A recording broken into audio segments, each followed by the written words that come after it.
Hello, everybody. This is Pastor Bob, and I am here with a friend of mine that I'm very excited to introduce you to. This is Roxas, and man, he's a great guy.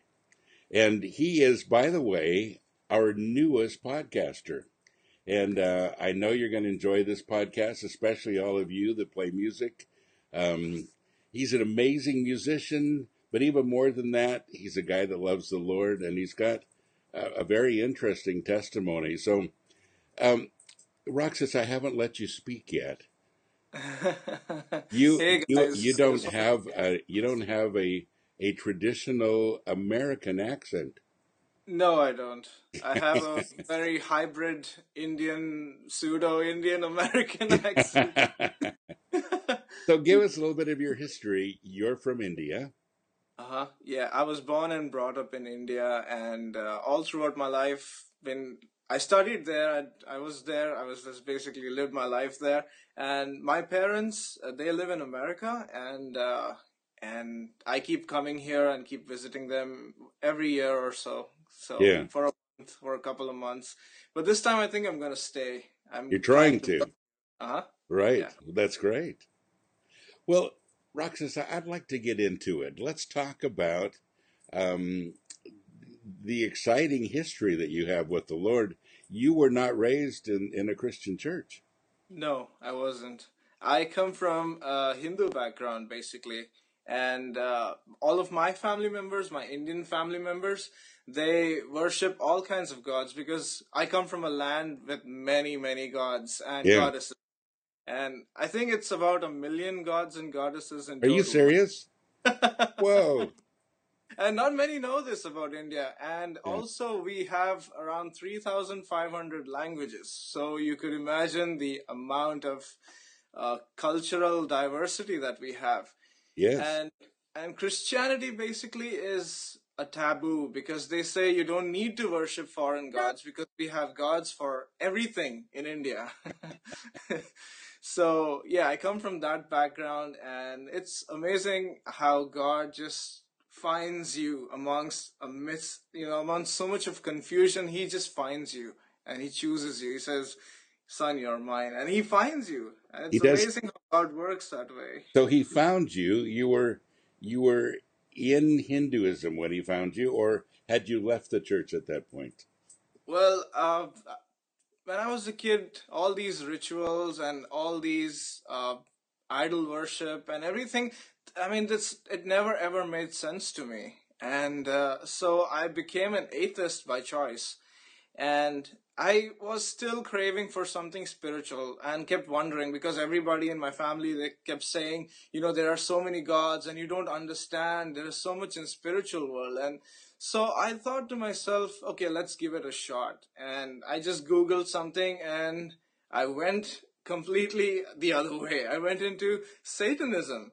And that's the first thing that I actually experienced. I experienced satanic rituals. I experienced when I cut my blood, and you offer on the pentagram, and you do all these kind of things. You actually experience demonic forces, and then to Sure. me at that point of time, I thought, wow, this is God. This is like I experienced something different, and this actually works amongst all the million idols. This actually works, and you don't need to worship anything. You can just be yourself, and it says you can be yourself, and it's all basically a very well deceptive way of getting you into something that's very, very dangerous. Yes. And eventually what happened was my uncle, he's a pastor, he's a Christian pastor, and he told me about Jesus, and you could just imagine the amount of confusion I would have in my mind, because there are so many gods and goddesses to choose from. I was like, why would I choose another idol? Because they worship Jesus, the idol version of Jesus, Yeah. and it's basically that made me more confused. I was like, no, no, no, this is not going to work for me. I think Satanism works because I've seen it work, so I think I'm going to stick to that. But then he showed me the Bible, and he pulled out Revelation chapter 13, and he showed me that those who worship the mark of the beast or the beast will face God's wrath. And I was like, oh, what have I done? What have I done? So I don't want to face God's wrath or anything. I just want to have something spiritual and, just want to live my life the way I am. Yeah. And I just read that, and immediately, because the Bible is the living word of God, it pulled me into conviction. And this never happened before. And I was Huh. convicted to know more about Jesus. So he said, let me pray over you and let me just, speak God's word over you. And you can come with me to the church. You're accepted the way you are. And he told me all these things. And basically, all teenagers want acceptance, no matter how they are, no Yes. matter what they look like, no matter how they dress. They want acceptance. So basically, that's what happened. He took me to this church, and for a couple of weeks, no difference whatsoever. Mm-hmm. But then the following week, during the worship service, it was a youth service, and the worship team was just regularly doing their thing. They were just singing their songs. But I don't know what happened. I don't know if I said a prayer or something, but something amazing happened at that time. Everything around me was like dark. I mean, now you can see everything is bright and kind of bright, but it went dark. Everything was dark. I couldn't see anything. Maybe I was blinded for a second, but I don't know what happened. I couldn't see the church. I couldn't see the people. Couldn't see anything. And then suddenly, a beam of light just from above hit my face. It was so bright. I was like, I did this, and I couldn't see. And then I saw, I kept hearing a voice saying, "Son, son, son." I kept hearing the words, "Son, son." I just looked Mm. up, and I saw a man fully white. I couldn't see his face. It was impossible to see his face, but I could barely make out his nail pierced hands. So I knew immediately who it was. And Mm. instead of, these gods that we worshipped in India, they always talk about, you need to do this or you need to do that to, to find ways to God. And it's always us making the sacrifice. But Right. here, Jesus says, he says, "Son, I love you."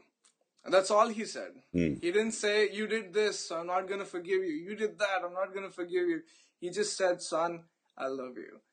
And I've never cried, never shed tears in my life. I knelt down at that moment, was crying like a baby, was crying and Mm. crying and crying. He said, "Lord, forgive me for everything that I've done, and I want to follow you.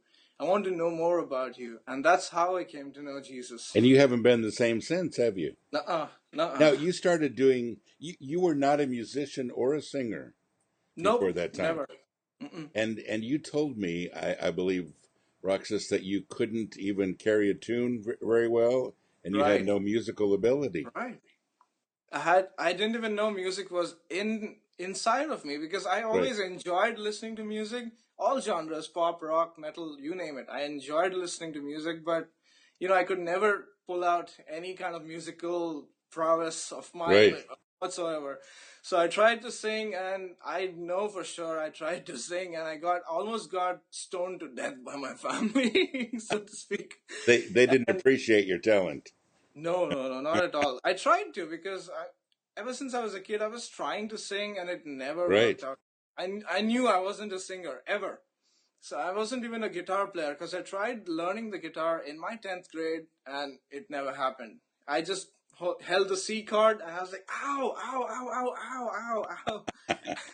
I was like, no, no, music is not for me. So I just completely quit music. Now, But what Roxas, tell me how many years now you been playing the guitar? Around 7 years, I would say, Pastor. I And started. amazing. And I can't wait for people to hear you play. And in your podcast, you're going to do a little bit of playing, aren't you? Huh? Yeah. And I think that'll be fantastic. Now, something else happened though too. It wasn't just your guitar playing. Hmm. You didn't just become a really good guitar player, but you can sing. Well, yeah. Yeah. As of And now. and I'm gonna let them in on a little secret we haven't told them yet. But there was just a contest, a striper contest to see who could hit those high notes, the Michael Sweet notes, the best singer, and you won the contest. Uh-huh. That's pretty cool, isn't it? Thank you, Pastor. Yeah, it was a very cool thing for me, because after I came to know the Lord, Striper was one of my biggest influences to get Yeah. into music. And that's how I got into music, basically. And it was all a combined thing that happened when I was going through my hard times, Yeah. plus the good, amazing music. And all I could think of was, okay, now I got to do something for God. It's not about me anymore. It's I want to give. I want to give to God. It's not always about me receiving. Right. Time for me to give. So I started meditating on the book of Psalms, and I realized how David has written his life story like a map in songs. Yes. And to me, that was important because I wanted to share my hardships and my happy times and sad times in music. So others who read it would be encouraged, like how I'm encouraged reading the book of Psalms. Yeah. That's what triggered me. And I asked God, God, I need this. I need to be a musician to write my story and to tell people about the good graces of God and how you work in practical things. It's not just about, singing praise songs and worship songs, because God knows we love him. And we don't have to repeat and Right. repeat the same thing, because God is like, oh no, I know what you mean. Oh no. Uh, So so you yeah, have so this great talent, and you've been using it well, but you are at the beginning of whatever God is about to do, and right. you don't know what that is. Mm-hmm. I don't. That's exciting. Yeah. And and Roxas, this is the reason that I've asked you to do the podcast. Folks, I want you to go on this journey with Roxas, and I want you to follow him. This is a guy that I know is going to go somewhere with his music, and I don't mean that he's going to become a superstar. And of course, who knows what can happen? But when I say he's going somewhere with his music, I really believe that God's about to use it in some very unique ways.